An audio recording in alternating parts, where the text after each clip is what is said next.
1 Samuel chapter 9. Introduction. This chapter details the first selection step of the first king of Israel named Saul. The selection came out of the tribe of Benjamin of the family of Kish. It's fascinating to see how Israel's first king was led to the throne by lost donkeys. It makes us believe in the fact that God uses the seemingly normal and annoying circumstances of life to fulfill His great purposes. Saul's family line, verses 1-2. There was a Benjamite, a man of standing, whose name was Kish, son of Abiel, the son of Zeror, the son of Bechorath, the son of Ephiah of Benjamin. Here we have the pedigree of the great king of Israel, Saul, the son of Kish, who was a man of standing. He was a wealthy and influential man in Israel. Saul, a handsome young man, was noted for both his family and his appearance. He was taller than any of his people and good looking. The name Saul means asked of God. Israel asked for a king, and Saul was indeed the one asked of God. Saul and his servant search for his father's donkeys and meet Samuel the prophet. Verses 3-14. Now the donkeys of Kish, Saul's father, was lost. As the story goes, Saul looked after his dad's business of sheep and donkeys. One day, Saul's father asked him to look for the donkeys that wandered off. The search for the donkeys began. In verses 4-6, the places he journeyed indicates the direction of Saul's journey. From Gibeah in Benjamin, he passed through the hill country of Ephraim, which is situated on the north of Benjamin. Then they turned southwards through the area around Salisha and onward into the district of Shalem, thus approaching again the borders of Benjamin. Continuing their search, they passed through the territory of Benjamin and reached the district of Zuph. Unable to find their father's donkeys, they proposed to return, when his servant recollected the immediate neighborhood Ramah of the man of God who would give them counsel. At the advice of the servant, they decided to go to Samuel, whose reputation was well known. Verse 11. As they were going up the hill to the town, they met some young women coming out to draw water, and they asked them, "Is the seer here?"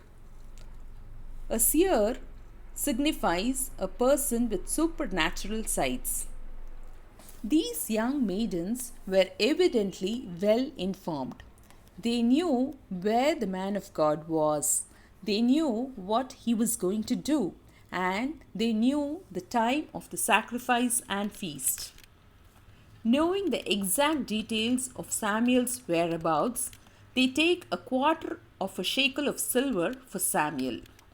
When consulting a prophet, it was a common courtesy to bring a gift. Amos 7:12, whether modest, 1 Kings 14:3, or lavish, 2 Kings 8:8-9.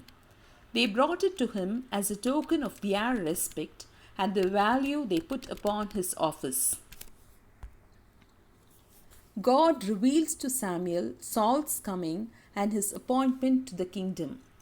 Verses 15-17. Saul had no relationship with the Lord, so God spoke to Saul through lost donkeys. But Samuel knew and loved the Lord, so God revealed things to Samuel. Bible scholars say that when God reveals things, He speaks in their ears. In 1 Samuel 8:21, Samuel had spoken in the ears of the Lord, and now God spoke in his ear. This is a token of friendship and familiarity, for God reveals His secret to His servants and prophets as secrets in their ear. Amos 3:7. God gave the prophet Samuel specific guidance regarding future events.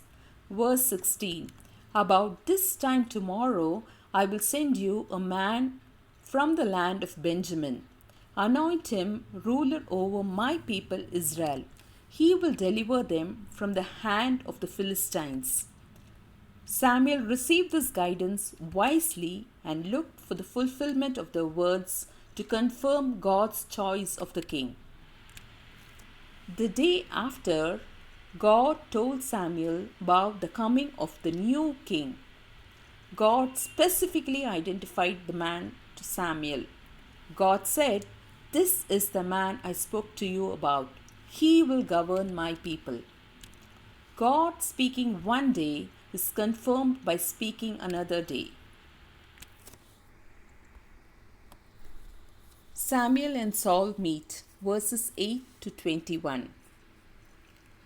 Saul approached Samuel in the gateway and asked, "Would you please tell me where the seer's house is?" "I am the seer," Samuel replied. "Go up ahead of me to the high place, for today you are to eat with me, and in the morning I will send you on your way and will tell you all that is in your heart. For today you are to eat with me." Saul must have been amazed. The man of God invited Saul to dinner. Finally, he heard the words many fear to hear from a prophet. "And in the morning I will send you on your way and will tell you all that is in your heart." Verse 20. "As for the donkeys you lost 3 days ago, do not worry about them. They have been found." With this, Samuel proved to Saul that he was a true prophet from God. He showed Saul he knew things that he probably could not have known unless it was revealed to him supernaturally. "And to whom is all the desire of Israel turned, if not to you and your whole family line?" With this, Samuel hinted at Saul's destiny, that is, the royal dignity that awaited Saul. All Israel desired a king, and Saul will become the answer to that desire. Saul could not figure out why the prophet said God wanted him to be king. Verse 21. Saul said, "But am I not a Benjamite from the smallest tribe of Israel? And is not my clan the least of all the clans of the tribe of Benjamin? Why do you say such a thing to me?" This is a genuinely humble response from Saul. This statement of Saul in verse 21 was more an example of his modesty than his truthfulness, because we know that Saul's father was a prominent man. 1 Samuel 9:1. The tribe of Benjamin is small in area and also had been reduced to a very small number, 600, by the fatal war in Gibeah. Judges 20:46-48. This is a good reason for Saul to say that Benjamin was the smallest of the tribes of Israel. By selecting a king from this least and nearly extinct tribe, divine wisdom designed to remove all grounds of jealousy among the other tribes. As Hannah says in 1 Samuel 2:8, Saul was lifted up to be the king from humble beginnings. He raises the poor from the dust and lifts the needy from the ash heap. He seats them with princes and has them inherit a throne of honor. Samuel makes certain that Saul is honored at the feast. Verses 22-24. Samuel had Saul seated in the place of honor. In that culture, the seating arrangement at dinner had a special protocol. The seat of honor was always on a particular side next to the host. It was a great honor to be seated in this place next to Prophet Samuel. The toil-worn but noble-looking traveler Saul found himself suddenly seated among the principal men of this place and treated as the most distinguished guest. The piece of meat was set apart for you. Saul was given the special portion, that is, the thigh of the animal. In Hebrew culture, every meal had a special portion to be given to the one the host wanted to honor. Saul was specially honored at this meal. The meaning of those distinguished attentions must have been understood by the other 30 guests.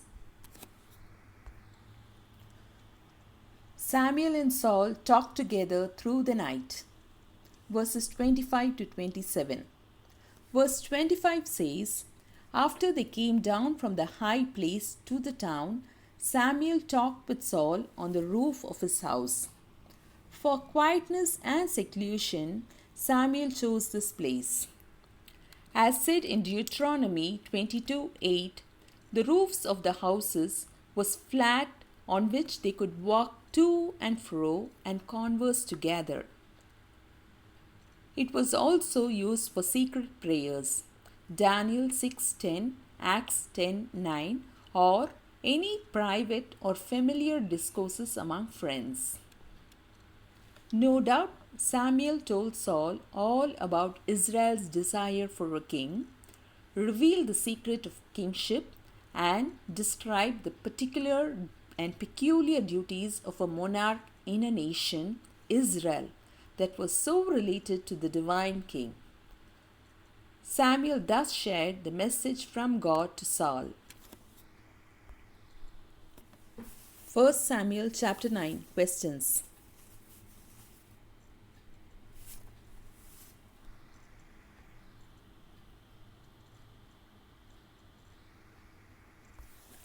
First Samuel chapter 9. Answers.